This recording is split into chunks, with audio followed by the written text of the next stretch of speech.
Hey guys, welcome back to another Ambulance Academy video. Today we're going to be just doing a QA. And I know we've been gone for a year and a half or two-ish. And so we want to kind of hop on here and address some of the comments, answer a lot of the questions that were unanswered, and hopefully that helps you guys navigate wherever you are in your ambulance journey. So obviously my name is Anthony with Ambulance Academy.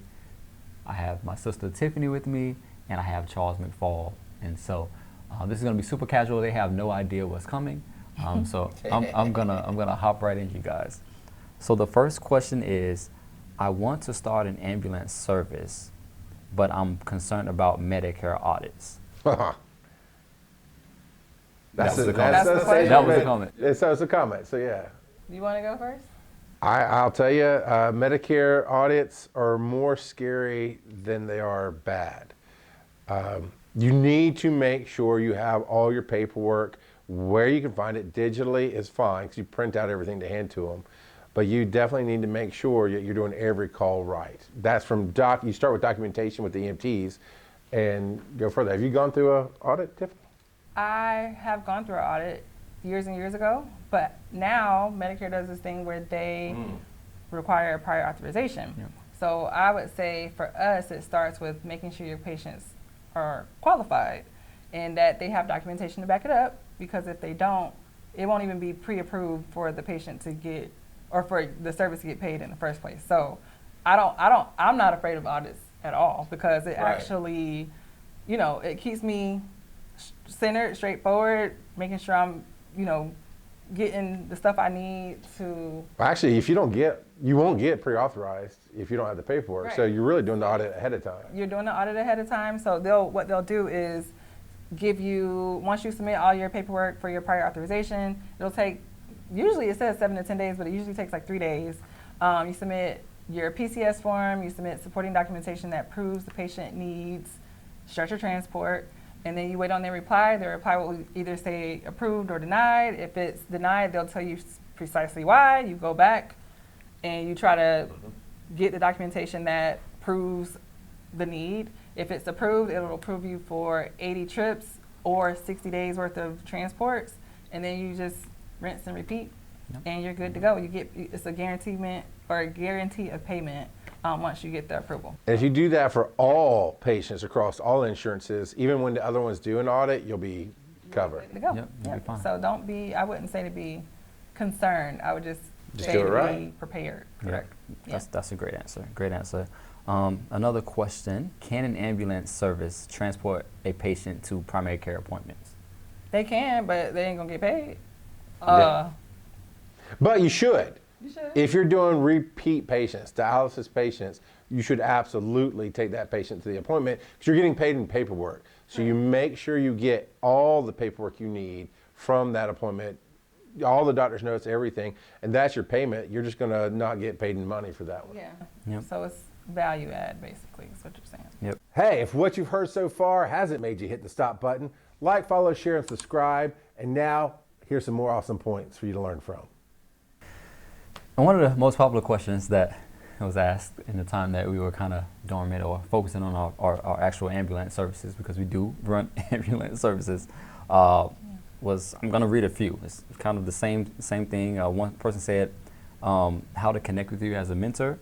Another person said, I would like to get with you about your consultation charges. Another person said, how do I get into your classes? Another person said, do you guys still offer mentorship programs? Another person said, what's the best way to contact you? So this is probably a handful of several comments around how to get into our programs. And so I do want to kind of just throw that out there. I know we're just starting back, but do we still offer mentorship? Can people still, what does that look like right now? So we definitely still offer mentorship. It's more structured, I would say. Charles is going to be the main person that you would connect with in terms of the one-on-one consultations. We'll have it kind of rolled out in different formats, but you can definitely schedule a one-on-one with Charles. And you guys will be touching in. And Absolutely. And then we'll also have webinar opportunities available. And the goal is to teach classes around certain topics that you guys bring forth to us. Maybe that really And the issues that we see Yeah. every day in private EMS. Yeah. That will really, really help you guys. not to just kind of gloss and glaze over it, but really to like drill down on each topic and find solutions that have helped us and the things that we the things we use, the systems we use, to kind of create a better flow of operations. Yeah. So the best thing to do, along with liking and subscribing to this channel, is to go over to ambulanceacademy.com and get on that newsletter, and then you'll see the classes coming up. Yep. And next question I have is, this is a really good question. This is a practical question. I feel like everybody can gain value from this. Lmark 5451 asks, legendary tag by the way, asks if it was better to start with 2 used ambulances or 1 brand new ambulance. What can you afford? What can you That's afford? the key. What can you afford? Now, in my humble opinion, I think it would be better to start with 2 used versus the 1, because you need to always plan on your truck going down. So you have a 1 front runner, even if it is brand new, that truck can get hit by a train or a car. It could just go out of service for any reason. Sometimes they go out of service for Ford warranty issues and it's stuck at Ford for forever. And so if you don't have a backup plan, you don't have income coming in, and now your reputation is shot and you're just getting started. So I would say it's better to start with 2 used, at least so that you have a backup plan in the event that the front runner go down. And the state of Georgia has a form you can download that will tell you what they're looking for. So when you do buy used, you know what to look for ahead of time, so you're not buying something that won't pass state inspection. Because 300,000 miles on an engine is still 300,000 miles on everything on that truck. It's a lot. So just be careful. Yeah. I mean, that's a great point, Charles. We've ran across a couple of people who make mistakes purchasing, the ambulance starting out, and so definitely use all of your resources to make sure you're investing your money wisely, so you're running into issues like that. The next question, which is actually by the ambulance boss Ant Live. I have his tag, ambulance boss Ant Live. He asks, what's the average annual cost for insurance? So he said annual or quarterly, however. So you want to speak from a 52 truck perspective? Let's just say it gets up there. Now, the more trucks you put on, the more discounts you get, and you have to shop it around. So getting an insurance broker is a really, really good idea. Absolutely. It is in their best interest to find you the best deal. Man, you're talking at least $1,000 a month per truck, if not close to $2,000 a month per truck, because that's your second most important thing to have, is that insurance on the trucks. So when you're starting out, it's expensive because you're small, and then it stays expensive, but it kind of bounces if you grow, because as you go out, you've gone from, I think when I met you, you had 2 trucks, and now you're at 7, 8, something like that. So you haven't seen it change super drastically, because as you've added, you've gotten discounts, more or less. But I will also say what highly affects this is I know where you're going. Good. It's what, Charles? Is those driving records of your people? Yes, driving records, accidents. That can make or break your business. So I would say to make sure you're hiring people and putting people in seats that have good driving records. So that means you would have to do an MVR check prior to hiring them, and kind of just already having a good picture of if they are a good fit in terms of insurance costs. Also, to make sure you're doing an EVOC course or a CVO course.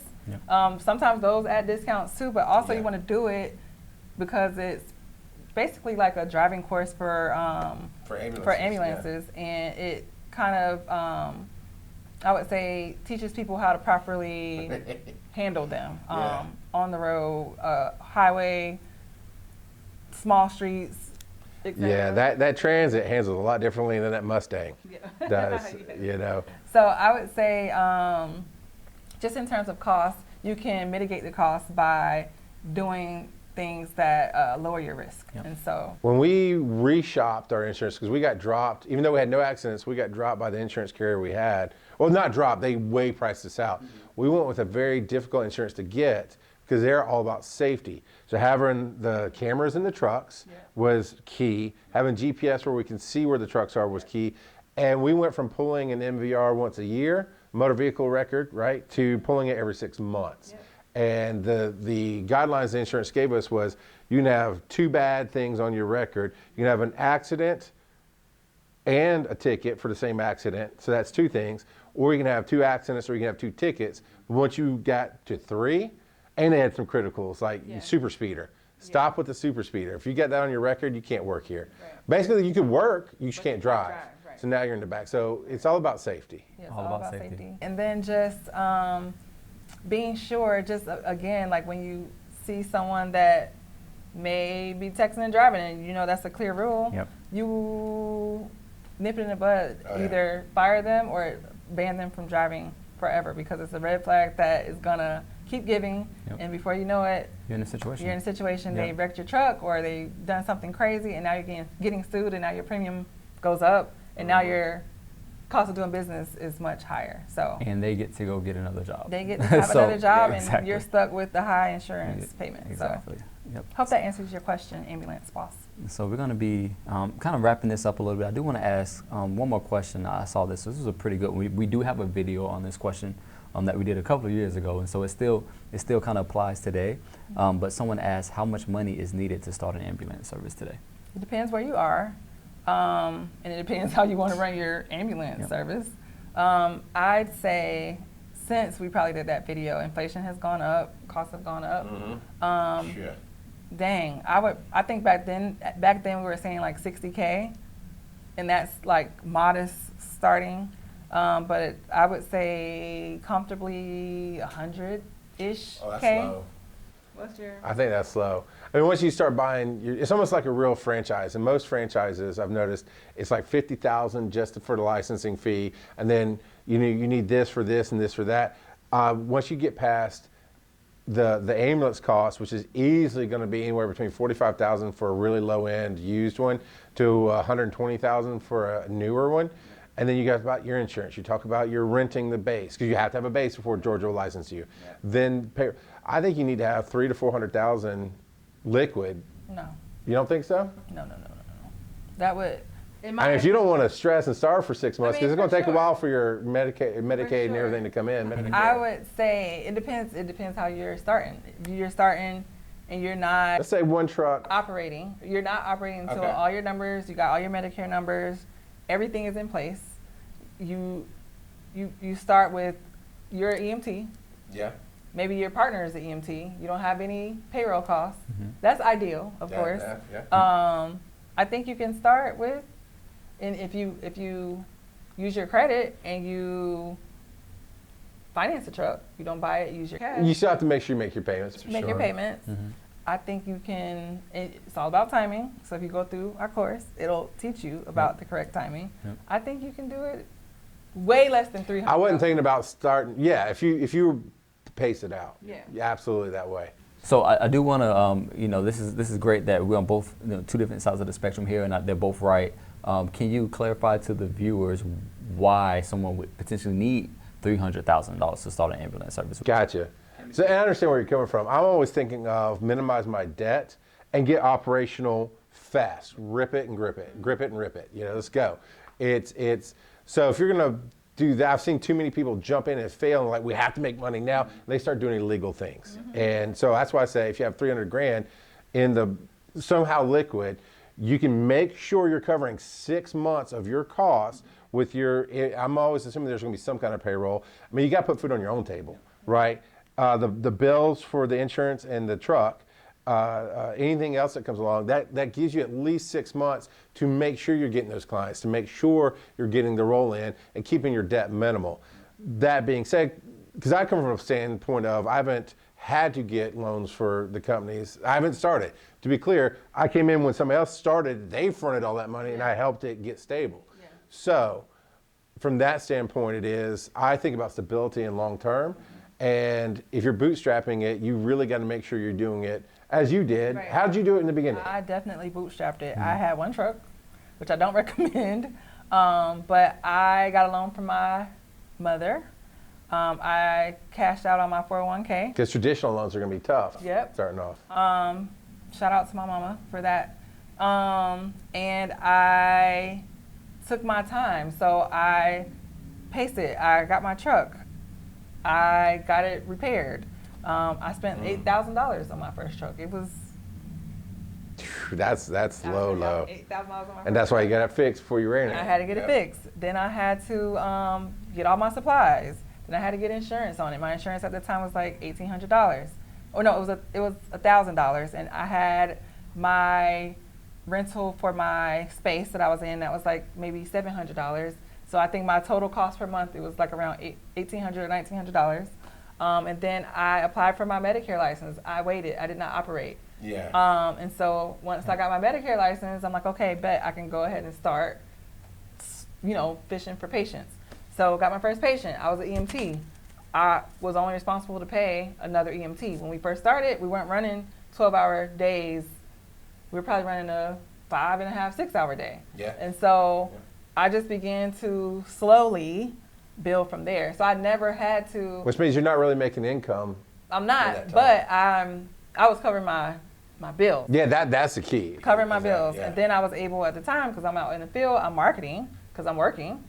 So I started gaining patients to add to that truck. I didn't try to add patients to my TTS days. If I was operating on Monday, Wednesday, Friday, I just added patients to my Monday, Wednesday, Friday. And until once I got that truck full, then I began to expand the TTS. So I just did it really slowly and controlled, and I was able to buy another truck and so on and so forth. So I did it with about 50,000, and it was stressful. It was stressful. And that was a couple years ago. And so, I mean, you're talking That was about almost a fuel decade. costs, That was a long everything time else. ago. Yeah. Everything is a lot. And the compensation, the reimbursements for the patient has increased, but not enough to catch up with fuel costs and everything else. For sure. So I definitely agree that if you have the liquid cash or credit, if you have great credit, use your credit, leverage it, and marry the two together so that you are not in a stressful position. But I don't think that if you're coming from my lowly point of view or my lowly starting place, I don't think you would need, and it depends on the state that you're in. Some states require for you to have like a certain amount of liquid cash to even apply. So it really just, you have to do your own research and, Find out what works for you. Yeah, find out what works for you. Like she's specifically talking about Texas, you have to have $100,000 cash in your bank to even start. apply. And so we've seen companies who've had $300,000, buy several brand new trucks, get several contracts right away, and they have a C-suite and they're ready to go. And they typically are backed by someone. Investors or whatever. Well, it's just still a bill you have to pay at some point. Still a bill you have to pay. Another so there's two separate sides. thing that someone reached out about, and I thought it was good, they bought a business that where the owners wanted to retire, and so they already had an EMS license. They All the pretty much assets. they had all the assets, Equipment, trucks. and and so I don't know how much it cost them to do that, but That's that an was option. something that made sense, and they had the money to make it make sense. And so there are so many ways to skin a cat here.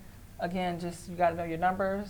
You got to know what you're stepping into, because it's really, really a huge undertaking with huge costs, huge liability, huge risk, huge time investment, and If you got anything out of these videos today, you need to like, follow, share, and subscribe. Send this to the person that you know needs that information, and click all those links down below. We're here to help you be awesome.